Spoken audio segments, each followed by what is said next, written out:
Alors, pour continuer, nous allons voir ici le moteur de template Pug. Alors, Pug, c'est un moteur de template qui ressemble un peu à du HTML. Ça veut dire que donc, son architecture donc, ressemble à celui du HTML, mais il est un peu plus simplifié. Ok. Donc, si quelqu'un donc, maîtrise le HTML, donc, il maîtrise aussi Pug. Alors, ici, nous allons dans le fichier et nous allons voir comment est-ce que nous pouvons l'utiliser. Alors, pour commencer, nous allons donc commencer à supprimer tout ce qui donc, se retrouve en haut ici. Ok. Nous allons ensuite effectuer quoi? Nous allons maintenant donc faire supprimer aussi donc tout ce qui se trouve à l'intérieur par ici. Très bien. Alors, la première des choses à faire pour pouvoir utiliser Pug est qu'il faut aller dans Google et taper npm Pug ou bien package npm Pug. Donc, vous verrez donc par ici un lien, ok, qui est donc le lien donc npm, ok, la documentation, bien le lien donc, de npm au niveau duquel vous pouvez trouver donc les documentations et les nombreux donc, packages disponibles pour npm. Très bien. Et en dessous, vous avez donc le lien à la documentation de Pug lui-même qui est ici pugjs.org. Alors, première chose à faire pour utiliser Pug, il faut donc d'abord installer npm. Donc, je vais mettre donc dans mon dossier donc, de projet, je fais npm i ou bien npm install. Ok? Donc, je fais npm i par ici pour être plus simple, qui va installer donc npm. Et après, qu'est-ce que je fais? Je fais maintenant npm i pug. npm i pug pour installer mon package. Donc, c'est ainsi donc que vous aurez à installer donc les packages que vous pouvez donc utiliser. Alors maintenant, qu'est-ce que je ferai ensuite? Ou bien il y a deux dossiers. Avec un dossier qui apparaît, qui est le dossier node module, et un autre dossier qui est le dossier package-log.json. Très bien. Alors, par ici, nous allons donc commencer par la création de notre fichier. Donc, pour commencer, je vais donc devoir réécrire donc quelques lignes de code, ok, pour pouvoir donc accéder à mon dossier donc en courant. Je vais ici donc file URL to path en parenthèse import .meta.url, des lignes de code qu'on a déjà eu à écrire auparavant, ok. Après donc constant directory qui est égal à directory name qui est le path en parenthèse le path et le file URL qui est file URL par ici. Donc maintenant, je pointe maintenant dans mon dossier Node.js app.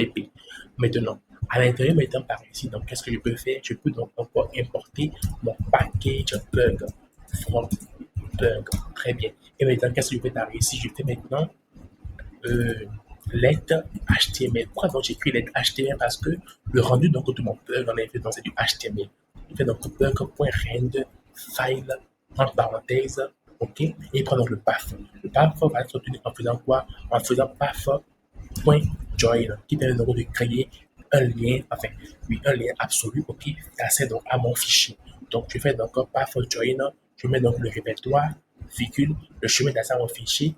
Donc, pour accéder à mon fichier, je vais donc créer deux dossiers, avec un dossier qui s'appellera donc views et un dossier qui s'appellera template.pug. Ok, très bien. Et par ici, qu'est-ce que je ferai ici? C'est donc views slash template.pug. Donc, je vais directory, virgule, le chemin d'accès à mon fichier quand je suis dans le répertoire Node.js app. Très bien. Donc, là, maintenant, je vais un rendu en HTML. Alors, maintenant, qu'est-ce que donc je vais faire par ici? Je dis donc que quand la personne donc accède à mon serveur directement, il va donc voir le contenu de mon fichier Pug.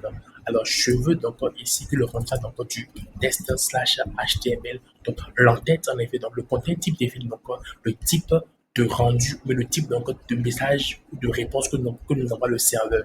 Donc, ici, c'est du HTML qu'on lui renvoie directement.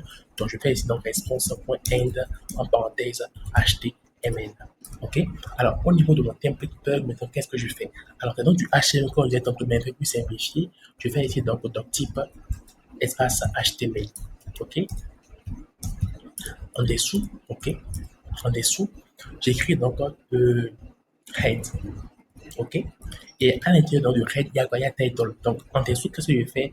Je vais donc aller dans le head, je fais un espace, deux espaces. OK? Et je mets donc un title. Je mets donc ma page. OK? Après, donc, qu'est-ce que je fais? Je vais maintenant à la ligne. OK? Et je vais maintenant donc, dans le coin ici. OK? Pour mettre maintenant mon body. OK? Après, je vais à la ligne, je fais espace, espace. Je vais maintenant donc H1 et je mets donc ma page. Très bien. Alors, qu'est-ce qui va se passer quand je vais donc faire npm start? Non, non, npm start.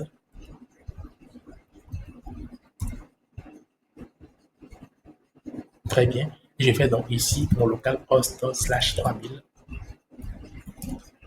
J'aurai donc ma page, OK, qui donc ça apparaît. OK. Donc le rendu au fait de quoi du contenu qui est ici, donc du HTML. Qu'est-ce qui se passe? Voilà. Du contenu qui se passe, du contenu donc, qui est ici, donc du HTML, que je rends directement à ce niveau-ci.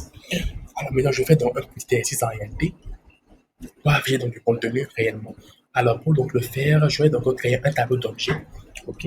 Donc pour l'utiliser rapidement, je vais donc aller sur Copilote et donc lui demander de me fournir donc un tableau. Donc fournis-moi un tableau élève dont chaque élève est un objet avec attribut nom, prénom et photo. Nom, prénom, âge et photo. Je veux de vraies photos. Voilà. Donc, il y a me fournir donc un tableau rapidement.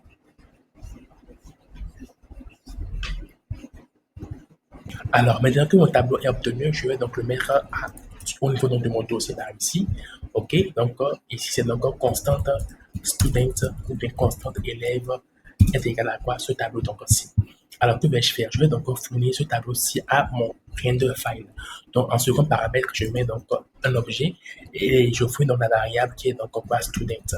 Alors, j'aurais donc pu donner un nom. Je mets donc directement avec student comme ceci. Ça veut dire que à l'intérieur, donc ici, en fait, OK, il y aura donc une variable student, en fait, qui sera directement le tableau donc, qui est au niveau de ma page. OK, en fait, ici, c'est donc élève, pas student.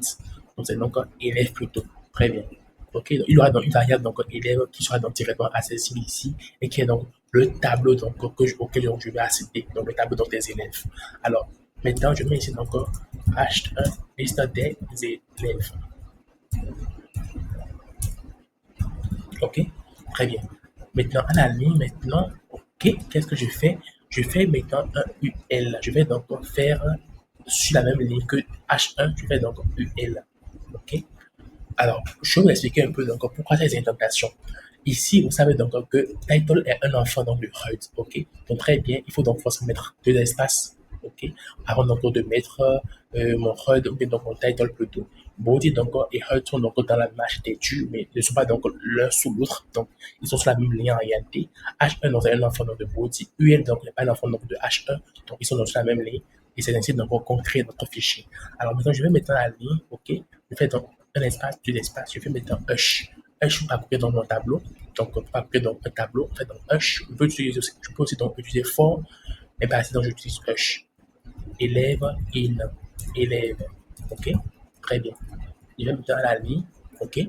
Et par ici, maintenant, je mets quoi? Je mets du LI. Espace, espace, LI. Alors, dans LI, maintenant, qu'est-ce que je fais? Je vais à la ligne, je fais donc espace, espace, strong. Je fais donc le nom. Je mets donc nom, deux points. Je mets donc un dièse, accolade, et je fais élève.nom. Donc, élève.nom, ce qui est ici. Donc, élève est donc quoi? Un objet. Donc, un objet donc, est complété donc, par élève ici. Là, donc, objet, donc, point nom. OK. Après, donc, qu'est-ce que je fais? Je fais ensuite prénom. Après, donc, je fais donc ici prénom. Je mets donc ensuite quoi? L'âge. Prénom.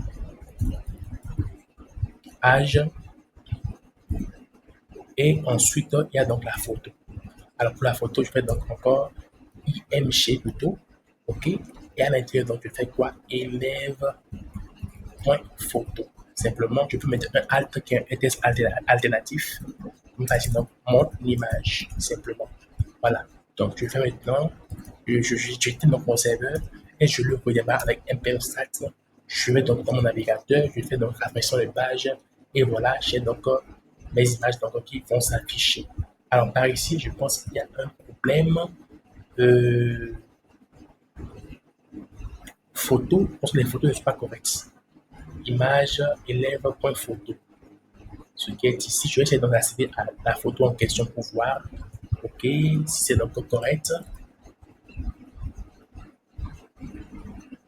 Et non, c'est pas dans les vraies photos directement à ce qu'il m'a donné.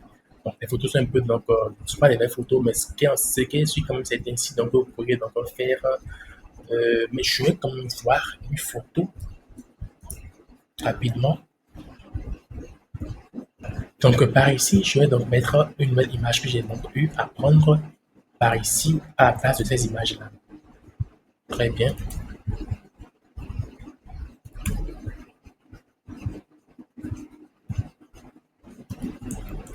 Et voilà, donc je redémarre donc mon serveur en question, npm stat, et je rafraîchis donc mon navigateur, et voilà un peu, et donc mes contenus. Alors vous voyez pas ici donc qu'il y a un problème.